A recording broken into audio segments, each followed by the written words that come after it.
Welcome to Finding Certainty with your host and U.S. Army veteran, Patrick Laing. Over the next hour, you'll learn from Patrick and his expert guests how to attract more certainty into your business and your life. Now, here is your host, Patrick Laing. Welcome to Finding Certainty, everyone. Thanks for visiting today.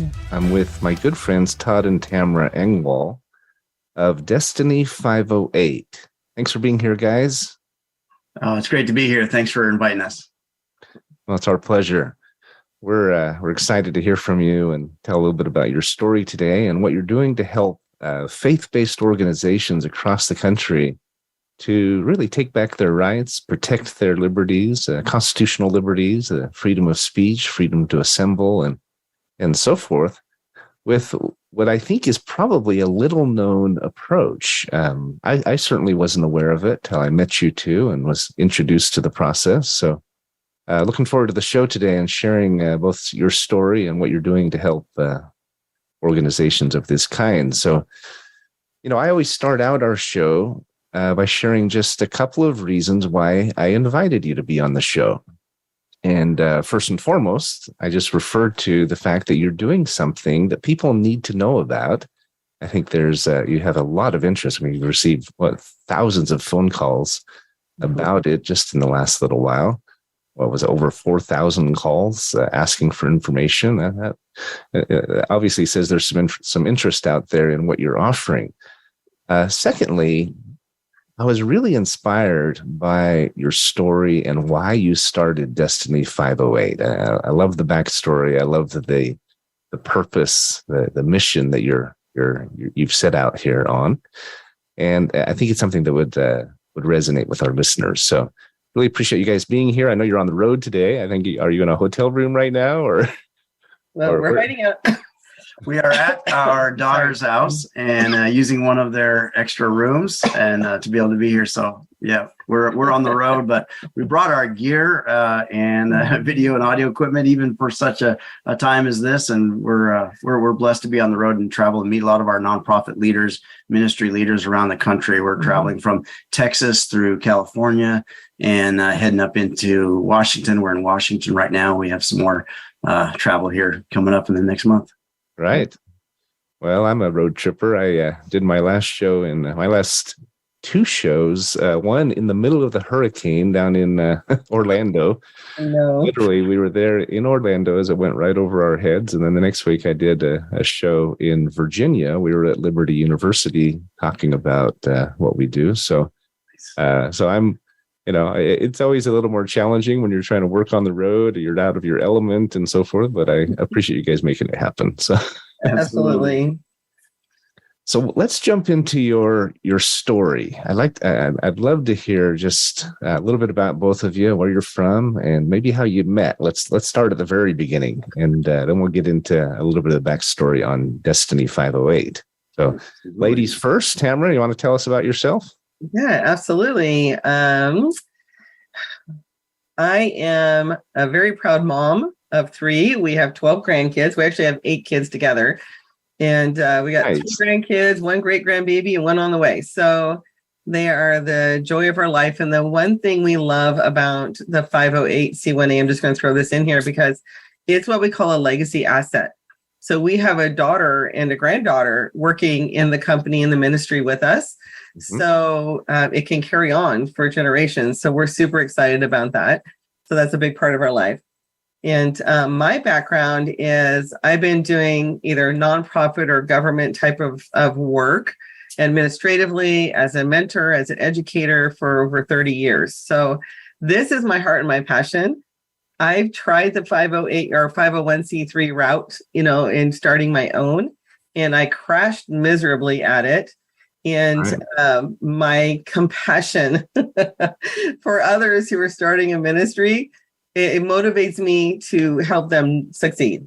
So that is my motivation of why we get to do what we do.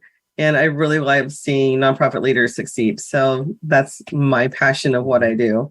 Yeah, absolutely. My background, I grew up as a pastor's kid, a Baptist pastor's son in Oregon, and went to seminary myself and been in ministry. And my professional certification and degrees in project management and business analysis as well, and love that the whole process of getting projects started and businesses launched and everything. So that's what I do on our side. I help with the marketing and the training as well. Mm-hmm. But we love ministry. We love people having a framework that the church can have to go forward with a little less encumbrance than what's traditionally known as the church. Mm-hmm. Church doesn't have to be an incorporated nonprofit. It can be unincorporated, but we love what we're able to do with a simple private incorporated nonprofit with 508c1a. So that's a bit of our background. Well, we're both pastors. We both have gone to seminary and Bible college and jumped through all the hoops. But with our own ministry, we've been doing our own church now since we met in 2013. God threw us into the bucket right away to get started. Got married. Got started. And within 6 months, we started establishing our ministry, which is our church. And we have a church ministry, and then we have another ministry, which is what you're talking to, Destiny 508. But we do a church online, and have been pastoring that now since 2014. We have missions outreach in India and Kenya, and planting churches, a medical center, schools, and so we do that as well as a ministry. So that's our love, and that's what we love, helping people get started as well. Well, one of the first things that jumped out at me when I met you two, I was introduced by Pastor James, Dr. William James, good friend of ours. Was you two just seemed like two peas in a pod. I mean, you just resonate. I'm sure you have differences, and maybe you're yin and yang in ways. You have different strengths, but you just really seem to complement each other. So, I mean, let's go back and tell me how you met actually first, because you said you were thrown together. It happened quickly. And was it just love at first sight? Did you guys just hit it off right off the bat? Because I think it was unique. It was very unique. We'll tell you the story. Yeah, tell us. It was a God encounter. Only God could have done it. We met at a church conference in 2013, at the end of 2013. And neither one of us had planned to go to that conference, but God said go. And we ended up in the overflow room where they had the gigantic screen, there wasn't even anybody up there talking. But they did, the very first night, they did a call. If you want this, come forward. God wants to impart to you, something special. And so the room of about 1,000 people just flooded forward. And I stood there and said, this is silly. But God said, do you want it? And I said, yes. So I started climbing over the chairs because I couldn't get to the front. The aisles were too full, thinking I was going to an open spot. But when I got to that open spot, it wasn't open at all. Todd was there. I had gone up earlier and just said, Lord, I want this. I need my life changed. I need a new experience, an encounter with you, God, and just went forward. It felt like the power of God hit me. I wound up on the floor. I felt like it was like God pushed me down, and I was just on my face in front of him, and just for 45 minutes in the presence of God, sitting there. And at that time, climbing over chairs. And this open space was just me laying on the ground. Yep. And then I'm standing, I'm standing on a rack of chairs right behind him going, oh, I guess it's not open. And anyways, the Spirit hit me and I just went down on the chairs. And then somebody came along, walking along the chairs and kicked me onto the floor. But this is the unique part. So when I was laying there, I'm like, God, what are we doing? What's up? I'm just feeling this joy in God. And I heard Father say, he said, love this man. And all I could see was this guy laying on the floor. I had no idea who he was, but I'm an intercessor. And so when God says to love somebody, it's a pretty intense assignment for me. So anyways, he said, love him. And so from that just said it for me. I didn't think he'd be my husband. He's awfully cute, but he's younger than I am. So we got up in the chairs 45 minutes later and looked at each other and we were literally not separated from that moment forward. We got married 7 weeks later. Wow. So it was a God encounter. And I had been praying as a single woman for 3.5 years for God to bring my next husband like a good Jewish dad. I wanted him to arrange a marriage for me. Right. And I wanted someone who's going to be a divine alliance, that we're put together for kingdom purposes, not just to meet each other's needs. And so our primary ministry is actually called Divine Alliance International Ministries. And so that's the one we do outreach to Kenya and India. And so then we have a secondary ministry called Destiny 508, which is what helps, nonprofits get started. Right. But that was our start. Yep. So, yeah. Well, I love that word alliance, because that, I was struggling a little bit to describe you two when I met you, but that word alliance is ideal. I mean, it's perfect. And I agree. I'm a big fan of and a big proponent of what I call divine choreography. Because like a choreographer in dance, they're putting their players in place. They're positioning them where they want them so that the outcome is spectacular. And sounds like that's what he did. And obviously, with what you're doing with your work, it's he had bigger things in mind. He needed to put you two together to make them happen. So. It's obvious to anyone who knows you and anyone who knows what Destiny 508 and Divine Alliance is accomplishing. So, thank you. Yeah, we love doing that, and we see the alliance, which is connection with purpose, right? So we see these alliances happen with ministries now that we help set up. Ministry leaders come into alignment with each other and put their all their skill set, all their ingenuity together and do a much bigger mission and do a lot bigger ministry than they could do alone. So we see a lot of that happening. We see alliances in marriages as well. We do see people get connected. We love that. So, but we also see businesses start coming together and helping expand the kingdom together, on purpose.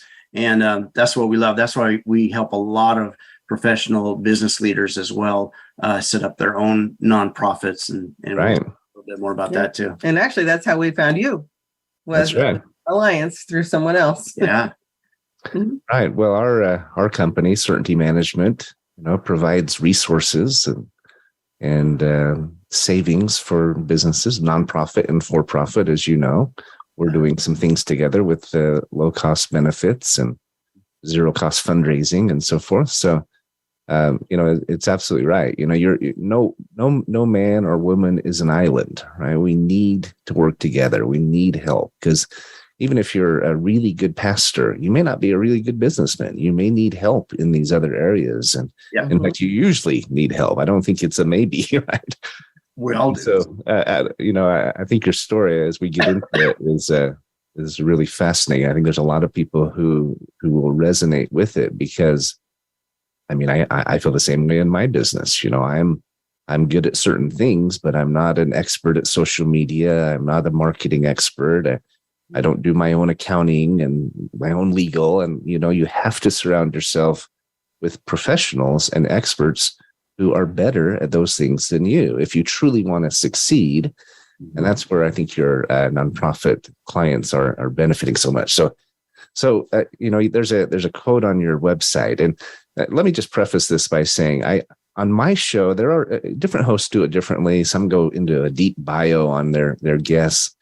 I prefer to not do that on my show, because I feel like it takes up time, and it's written in the description. So anyone who really wants to understand Todd and Tamara, please go read the bios, visit their website. They're very impressive. But I wanted to get into more of your story and let them meet you, obviously, hear you on the show, or maybe watch you on the YouTube that we're recording. So, but on your website, you talk about how Destiny 508 is a Christian ministry dedicated to helping believers release, and I love what you say here, the dreams, the visions, and callings that God has put on their hearts. That's a pretty big mission, because there are a lot of people out there who have missions that they feel like they need to accomplish. They have a vision for doing good, for blessing others, Christian or non. There's good Jewish organizations and Buddhist and Sing and other faiths that are seeking to do good. you obviously are a Christian organization. You're focused on evangelical and Christian outreach. But I think that anyone who's seeking to realize that calling that they feel, or to bring that mission into fruition, they struggle with two things. One, they feel driven to do it and they want to do it well, and they feel like it's something they need to do, but at the same time, they're scared, they're nervous, they're feeling overwhelmed because they don't always know how to get started. And I think whether it's starting a new business or starting a ministry, it's the same. You have the same fears. You have the same overwhelm, right, that you're dealing with. And that's where you guys come into the picture, because you can take someone with that desire and lead them down the path. And not only that, but you're doing it in a way that's really unique. It's even more empowering. So let's jump into a little bit about what brought you to Destiny 508. And then we're going to take a break and come back and really dig into what you do and how you do it. But you got married in 7 weeks. That's fantastic. And when you know it's right, why wait, right? Right. My wife and I, we got married the same time, or in the same way, very quickly, but it was 20 years after we first met. So, but there was a marriage in between and 5 children and, and so forth. But we reconnected. We felt like we were the ones that got away, and we reconnected. It was very fast. So I'm a big fan of fast weddings if it's right, but exactly right. But from there, tell me a little bit about the precursor, the lead up to what you're doing today. What happened in between when you met, you got married, and before Destiny 508 was started? Yeah. Well, we met, we were living in one house in the Puget Sound. We wound up buying just a few months later a 5-acre property that had a house and a large machine shop building on the property. And ministry is in our heart, gathering, hospitality is all that. We had, we just started bringing people out together for prayer on that property. And we ended up taking that 3,500 square foot old rundown building and made it into a ministry center with a conference center, apartment, all the things you need for that. And then we started having gatherings. People just came. It was amazing. If you build it, they will come, right? And they did. Absolutely. We ran a ministry school out of there. We would take people, on the street, show them how to pray for people, for salvation, healing. It was just amazing. Wow. I bet you have some great memories from those times. We do. How long ago was that? When did that all come about? Yeah, we purchased the property in 2014. And then we were there until almost the end of 2015. And then God moved us to Kansas. We kept it open for another year or so with other people leading it. But it was a bit of a challenge to do that from a distance. And we were flying back and forth every month. But the ministry still grew, and a lot of things was happening. So. We just actually took it online when it ended up closing. So the brick and mortar closed, but we took it all online. So we have online church. Yeah. We were popular before it was popular. Yeah, we were online church before.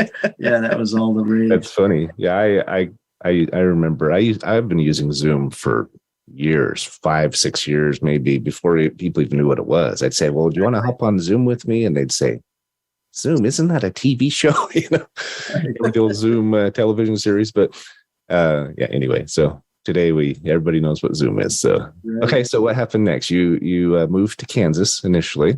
You had a job, and you're now in Texas. So how did you go from Kansas to Texas?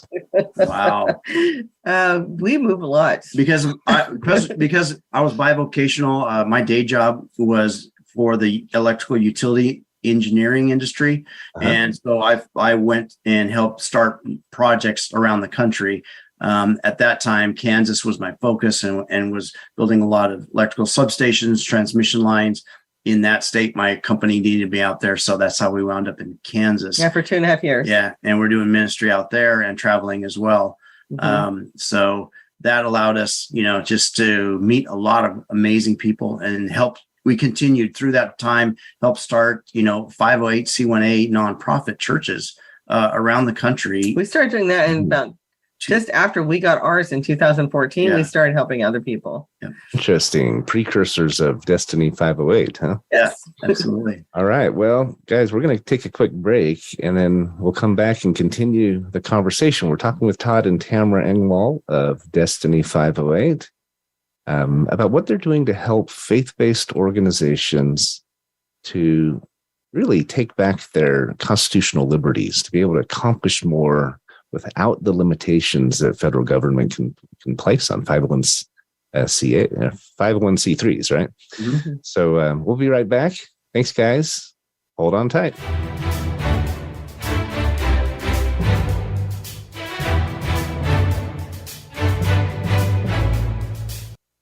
Certainty Management can help create more certainty in your life with our deep discount health insurance options, even for 1099s, part-time employees, volunteers, and more. Pay less to protect yourself, your loved ones, and your team. Call 888-684-3122 for a free quote today. That's 888-684-3122. Visit us on the web at certaintyteam.com. That's certainty, TEAM, like Mary.com. If you're a nonprofit in need of funding, we can help. Certainty Management is a cost reduction firm that also helps churches, schools, sports teams, and other nonprofits raise unlimited zero-cost funding. Best of all, you don't have to sell anything or ask for donations. Call 888-684-3122 to learn more today. That's 888-684-3122. Visit us on the web at certaintyteam.com. That's certainty, TEAM, like Mary.com. Voice America Business Network, the bottom line in business.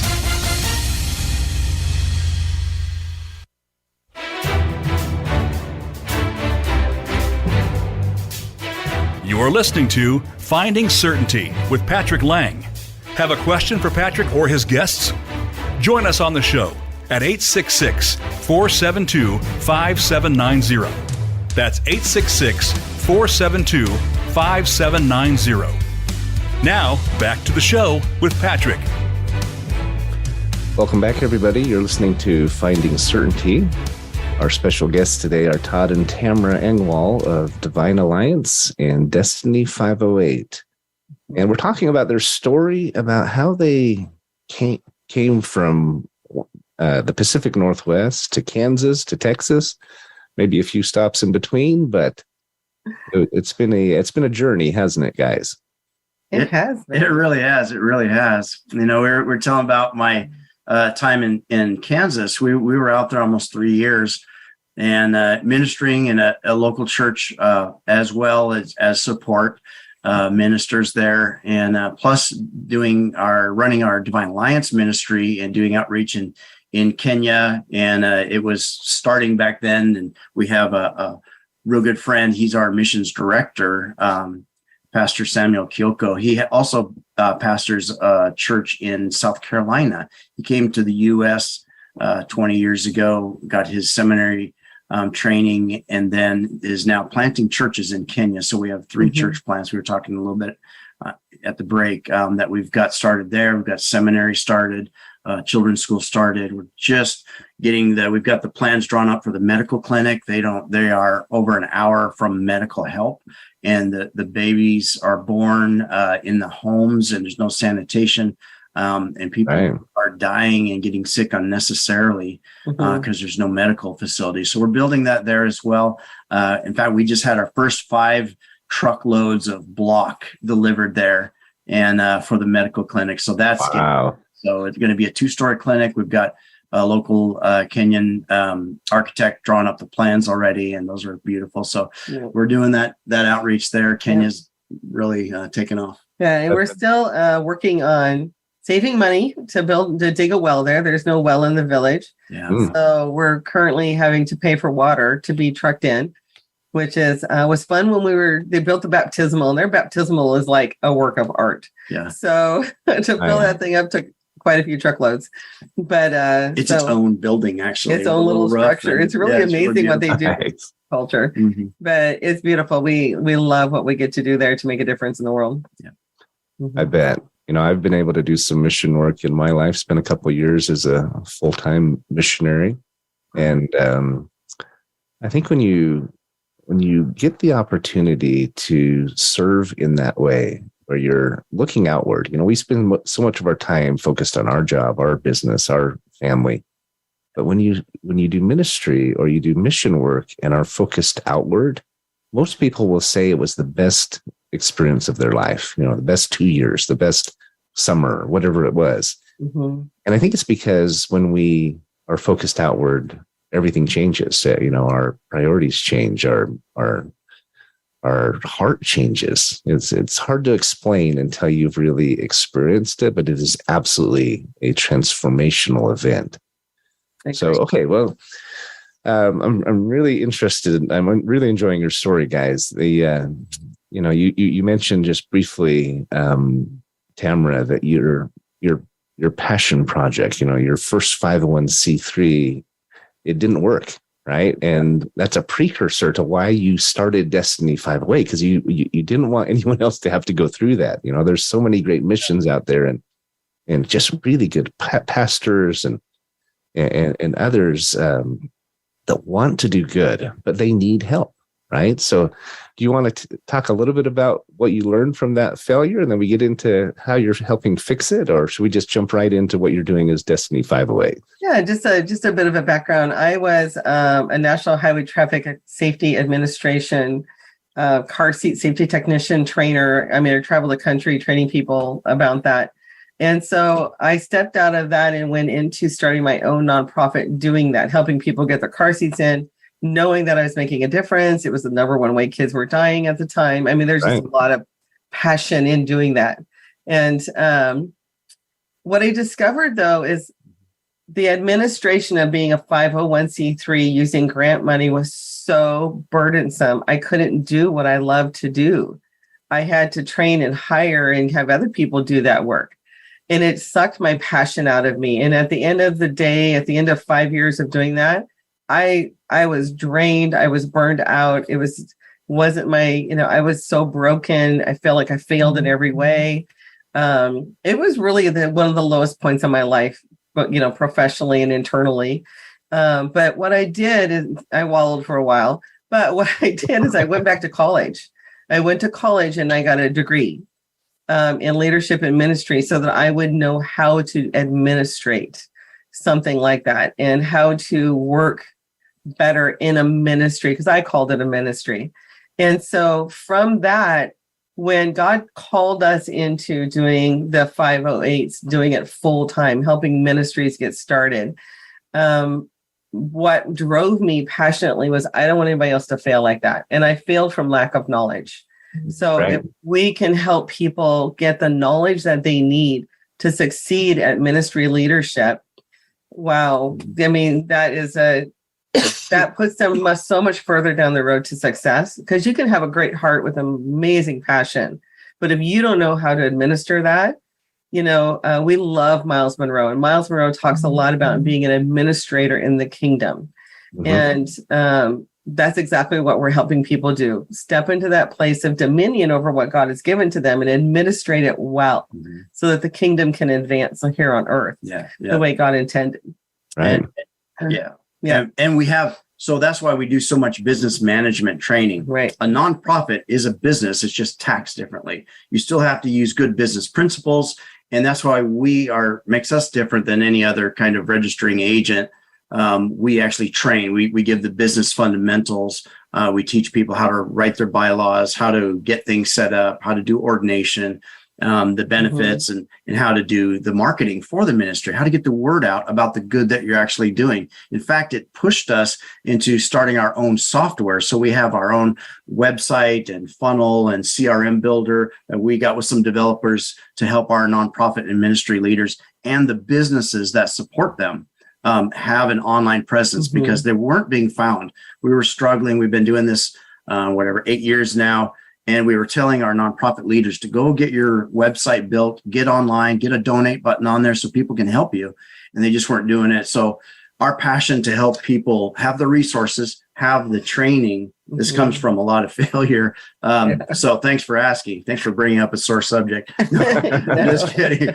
No, but really, it's just like, come on, we gotta help solve these things. Yeah. And what she struggled with the lack of education on that, we want to save some people some pain. So that's why she's an amazing trainer and teacher and educator. So we both love doing that. Right. So for any of you listeners out there who are following along and enjoying this story, I want to be clear what Destiny 508 does. They are an organization that helps faith-based churches, outreaches, everything from homeless shelters to food kitchens to et cetera. They have to be tied to a church, which Todd and Tamara can help them set up. There's a lot of flexibility in an expression of church, a lot of different definitions. It can be online, it can be brick and mortar, it can have multiple purposes. And I'll have you guys maybe talk about that for a minute, but they've created this company, this outreach of their church that helps others to either establish a church, to start that outreach. Maybe it's an existing church who's under a 501c3 right now, but they want to switch over to a 508c1a, which we're going to talk about what the difference is. But not only are you helping people either do the setup or make the transition, but as you were saying, Todd, you're providing all these other resources, the training, the technology, the connections, the access, et cetera, so they can actually be successful, right? You're not just selling a business in a box and saying, good luck. I mean, this is a ministry. You are in the trenches with them, right? I know, because I've seen you in action. But so let's talk first about this definition of a church, because I know there's a wide range of different types of organizations who are benefiting from your assistance. And then let's get into the 501c3 versus the 508c1a. That's a mouthful. Yeah. Let's talk about the difference between the two. So talk about the church first, and really the focus of what you do and how it applies to a lot of different reasons. I mean, just on your website, it talks about women's ministry, men's ministry, Bible study, youth groups, and church and marriage, and the list goes on, right? So, absolutely, and like we said, both of us are seminary trained as well, and we've been ordained multiple times, as well as our own ministries ordained us.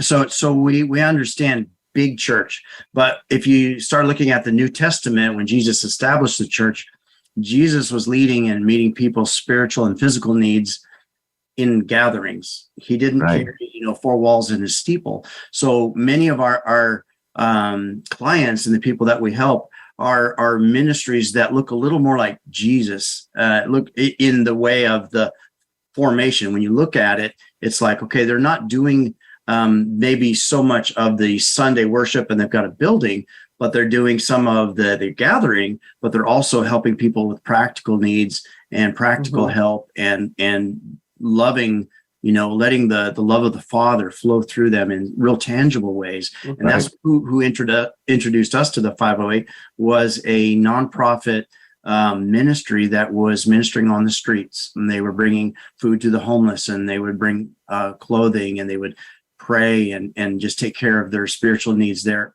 out in the open, out in the streets. So it's very interesting. So there's a lot of different looks that the church has, a lot of faces of the church. So the 508 is for the church. It's a mandatory exception for the church and allows us to operate in a lot of different ways. You want to say something? Yeah, dozens of different ways that people can serve. And I say in the trenches, but, I'm a veteran, so I guess I think in military terms, but,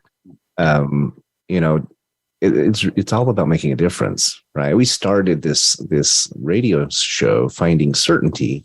I've told this story before, but when they asked me what I wanted my show to be about, I said, first, we need to be willing to evolve. We need to be willing to change as a business. And I completely agree with you, Todd.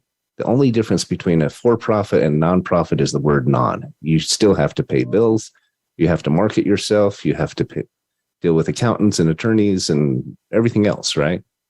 But so I said, we need to, if we want to truly find certainty in our lives and our businesses, we need to be willing to change and think outside the box and consider new relationships, new technologies, and new approaches.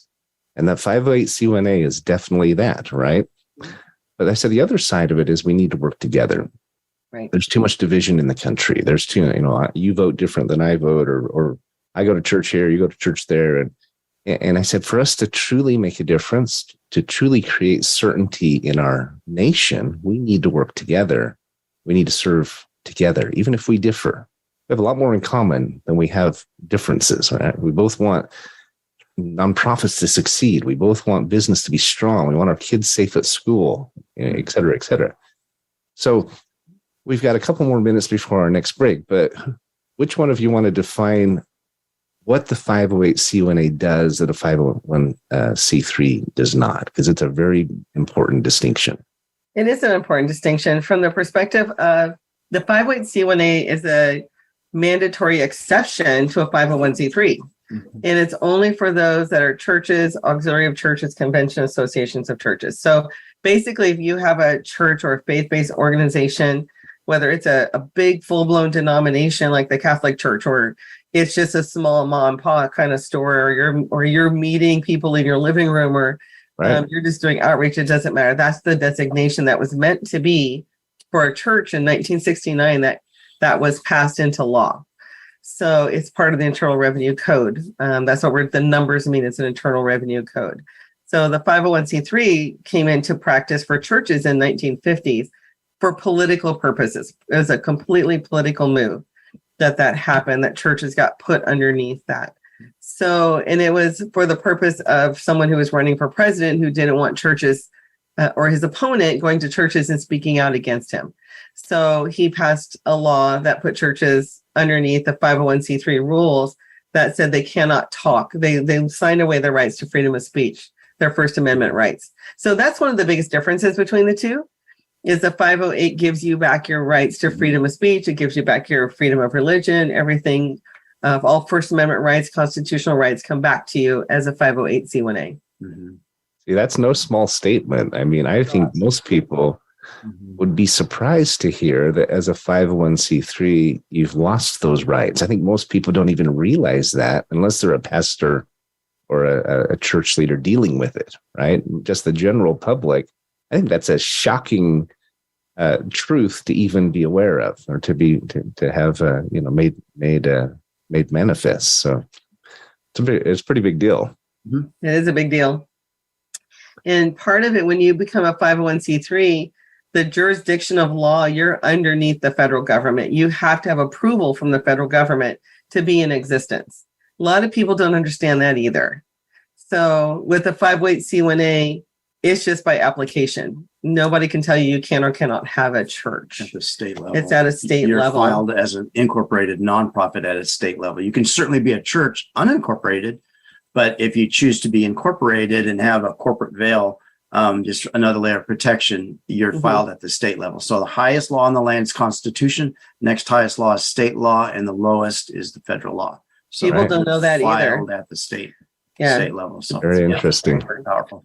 Yeah. Well, we're going to go to break again, guys, and I'm very interested by this conversation. We'll come back. We're visiting with Todd and Tamara Engwall of Destiny 508.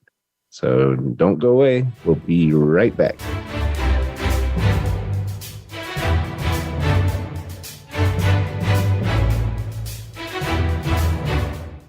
If you're a nonprofit in need of funding, we can help. Certainty Management is a cost reduction firm that also helps churches, schools, sports teams, and other nonprofits raise unlimited zero-cost funding. Best of all, you don't have to sell anything or ask for donations. Call 888-684-3122 to learn more today.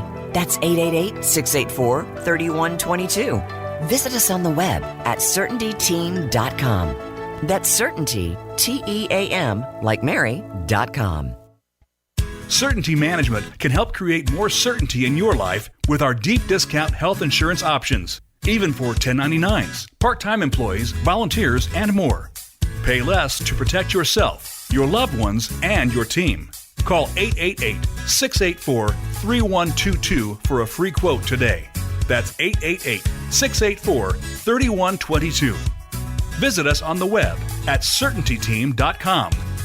That's certainty, T-E-A-M, like Mary.com. When it comes to business, you'll find the experts here. Voice America Business Network.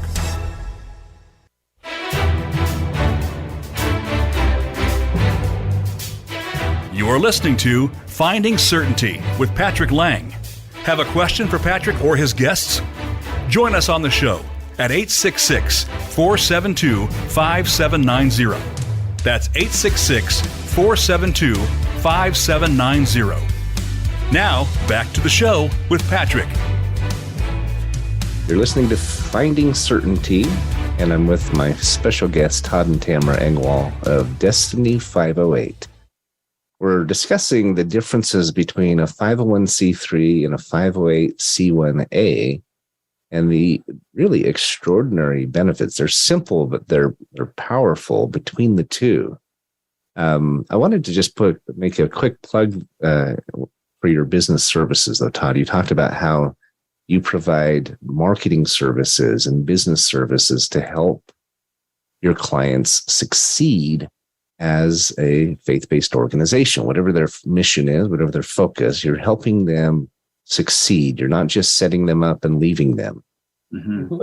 Before they even get into that, before they even can focus on marketing and so forth and so on. I love how you say that, by you helping them in those areas, it allows them time to be freed up to do what's really in their hearts, right?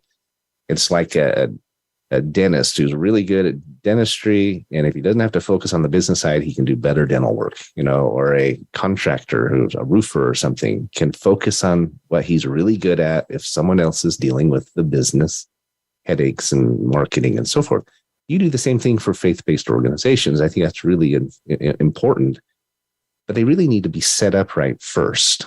Mm-hmm. And I'm surprised that more people aren't aware of this discrepancy between the two. I mean, it seems to me that every church out there, every ministry should be a 508c1a. There's no reason for them not to. The only reason maybe they aren't is they don't know about it. Is that safe to say? Yeah, absolutely. I had grown up in a pastor's home. I had been in seminary. I'd never heard of another designation for a church. There's multiple ways a church could have, register as a nonprofit. A lot of people don't know there's over 20 different types of nonprofit tax codes. And there's 502s, there's different 501s, 509. We do a 508 for the church, specifically for the church. Mm-hmm. So we love that mandatory exception for the church. Right. Talk more about that. What are the exceptions you're referring to? What are the benefits of the 508c1a? We talked a little bit about how it gives them the right to freedom of speech, freedom to assemble, freedom of religion. I mean, those are big those are big freedoms, right? We're talking major constitutional liberties that have been squelched or they've been handcuffed by being a 501c3. I think oftentimes without even realizing it. Is that a fair statement? It is. And some churches will even do the quarterly reporting or annual reporting and have to do that as a 501. They think that's what's needed. But under 508, you're just saying, I recognize that I am a church. I'm exempt from that reporting. So your books are closed as a 508. You're still doing best practices as a nonprofit business and, before your board and the congregation that you're leading.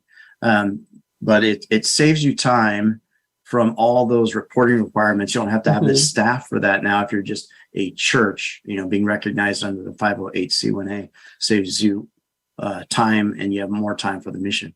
Right. Well, 501c3 is definitely, I think, the most recognizable. It's most common. But everybody thinks of when you think of a nonprofit is a 501c3, but that's not necessarily the best option. Now, to be a church, they don't have to have brick and mortar. They don't have to have four walls. It can be online. It can be virtual. It can be in a home. Mm-hmm.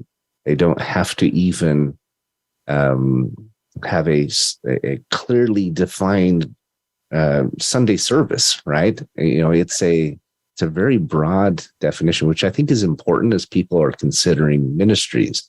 I want to talk to that point for just a minute, and then let's get into a little bit more about some of the benefits. Yeah, so the church is, like you said, there isn't a real structure. Even in the federal government, there isn't necessarily a definition for church because there's so many expressions of faith that they can't say one way is the right way. But what churches can do, we call it church overall broadly. That's a term we use. But it's really any faith-based organization. If you have a heart and a mission and a drive to serve the world based on your faith, looking like a church or meeting a qualification for a church is super easy to do. You gather together with a group of people, no matter how small or large, and you do it based on your communal faith. Great, you're a church. Now go out and do good. I mean, we've heard some amazing stories of what people do with their good. And just the diversity we're always hearing something new. There's one, for example, in an inner city, I think it's Chicago, in an inner city, they're getting old broken down warehouses and turning them into agroponic farms so that the inner city can have fresh fruits and vegetables. Wow. So that's awesome. You know what I mean? So this church is doing incredible work. They certainly have their gatherings, but they're 24/7, outside of the four walls kind of thing, is doing a lot of this outreach, a lot of this work and helping the community. It's amazing what people have on their hearts to do and the diversity of that. So being a 508c1a allows you the covering to do that. And you mentioned something that I want to just, point to right now is that the 508c1a came into play in the 1969s because legislation went forward saying the 501c3 is basically for a church is unconstitutional. We've got to bring them back. So they made the 508 option exception there. So the challenge is that the 501 had already been in play for 15 years, 3 cycles of bringing in a president. And I think the government and politicians really liked it because the churches couldn't talk about them. So, it's a beautiful thing that we already have built into our country. We've already got the freedom. So let's make full use of that. Right. I love that they recognize that it was not constitutional and it needed to be fixed, and Congress actually fixed it. So that's fantastic. Any other benefits of 508c1as that you just want to throw out real quick? Yeah, one of my favorite, and I mentioned it earlier when I was telling a little bit about our story, is that it's what we call a legacy asset. As the person who is the founding director of a 508c1a, you're part of the board. You're actually the president of the board. Whether you're the pastor of the church or not is not the question. But that 508c1a, you cannot be removed from that board of directors. It's yours in perpetuity. Which with a 501c3, it doesn't matter who starts that organization. The board has whole 100% control and can remove that person at any time. Wow. With a 508c1a, that's not possible. So you can pass it down to family members if you want to, or to whomever you want to pass it to. It can go on and on. You can have family members on your board as well. You can have family members on your board. With a 501, you're not supposed to. Nice. Yeah. I love 2 words. I love the word kingdom and I love the word legacy. And so you are striking chords with me for sure. So real quick, are there any downsides to 508c1as? Yeah, I think the number one downside that I don't know that it's a downside, it's just a reality of it. With the 501c3, it's a lot easier to get grant money if that's what you want to do. It's the only way you can get Federal grant money, or there's ways to do it, but it's really not easy to get any kind of grants with a 508c1a. Now you can get private grants or foundation money or things like that. Corporate grants. But it's not as easy because they can't check up on you. You're a non-reporting entity. You don't file anything with the federal government other than to get an EIN number. So that means the grantors can't go looking for you to verify that you are using your money well or that you're legitimate or whatever. So that is if people want grants, they need to go to be a 501c3, and we encourage them to be humanitarian or social based, not religious based. Yeah. When a lot of ministries start, we'll tell them, do the simple 508, start your nonprofit as a private nonprofit with a 508. And then if you do need to get federal grant money and you're doing some good things, just like, there's one of the Dream Centers is one of our clients, and they've done that. They have a 501c3, get $1 million grants. They have the 508. They're able to do the pastoral and the ministry work, the life transformation work, and they're able to benefit from that. So there is a place for the 501c3, but just as humanitarian, there's just a lot of pushback under the religious nonprofit or the church being under 501c3. So we're just trying to let the church know that, set your ministry up under the 508, recognizing the 508, be a church organization and get that simplified starting out. And that helps people get their name out there in the marketplace, in the world, and they can, make an impact quickly, a lot more quickly with the 508. Well, we've talked about how challenging it is to raise funds for nonprofits. Certainty Management, we have a zero cost fundraising option for nonprofits, and really you have to either sell something, ask for donations, or go get grants, and they're all difficult, right? Yeah. They're all exhausting. You talked about being burned out when you were trying to do your child, safety seat business or organization. So just in closing, we're coming up on the end, but who is reaching out to you? You're getting these thousands of calls of people, and you've set up hundreds of organizations to do exactly this. And you've really streamlined this program. You provide ongoing support. The list goes on and on. But I know there's different kinds of groups or categories that are reaching out to you. Do you mind just sharing that before we close here? Sure. We have a lot of different faith-based people coming, not just all Christians, but a lot of people reach out and want this. But a lot of them are individuals with that dream, that vision, that calling on their life. And they're just like, okay, now's the time. God's pressing me to do this. I have to figure out how to do this. And so they come to us and go, God told me I can't be a 501c3, but I didn't know there's an option. So we get a lot of individuals who do that, who have a heart and a passion. The other group that we get are churches who want to get their freedoms back. So in all sizes, small to some of the mega churches, that we've worked with.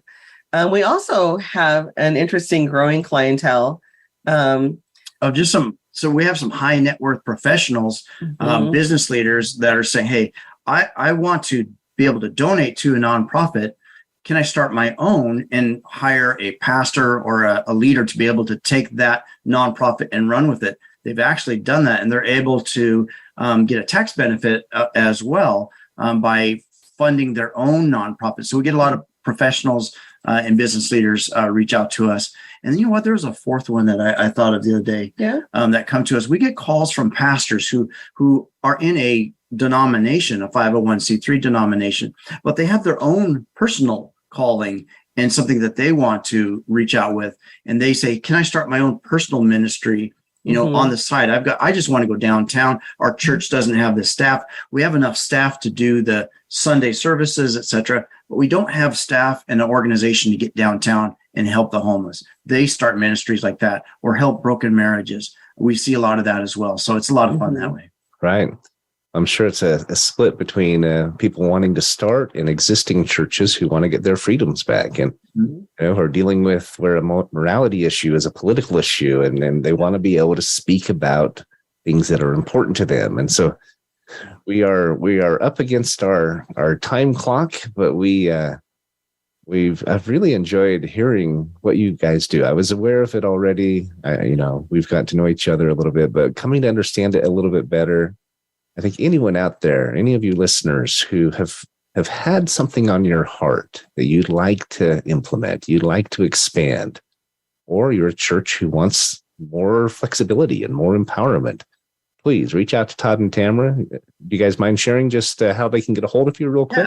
Yeah. The easiest way is just to text us at 253-264-0508. Text the word voice. And we'll send you our ebook on the 508 and a little bonus, and we'll be in touch there and give you a way to book a call with us. If you just want a quick appointment, we can certainly talk with you there as well. Or you can find us on our website at destiny508.com. All right. Thanks, guys. Any questions on the show, you can text the word certainty to 26786. So Thanks for listening in. Todd and Tamara, thanks for being here. Really appreciate you guys, and best of luck. Continue the work. It's so important. And we support you 100%. You've been listening to Finding Certainty. Next week, we have a really extraordinary show highlighting what a group called Ward Holdings is doing to help Africa empower its farmers, its importers, its citizens to bring food into America at lower costs, but also empowering the people of Africa. I'm very excited about this show. We're going to be interviewing multiple people during this show, together with my co-host, Frank Hellring of Business Buzz. We are out of time. Thanks for being on Finding Certainty, and we'll see you next week.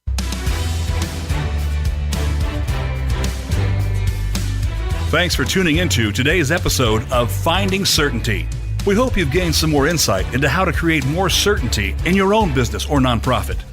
Join us next week for another taste of the Certainty Experience. Until then, we wish you greater certainty in all that you do.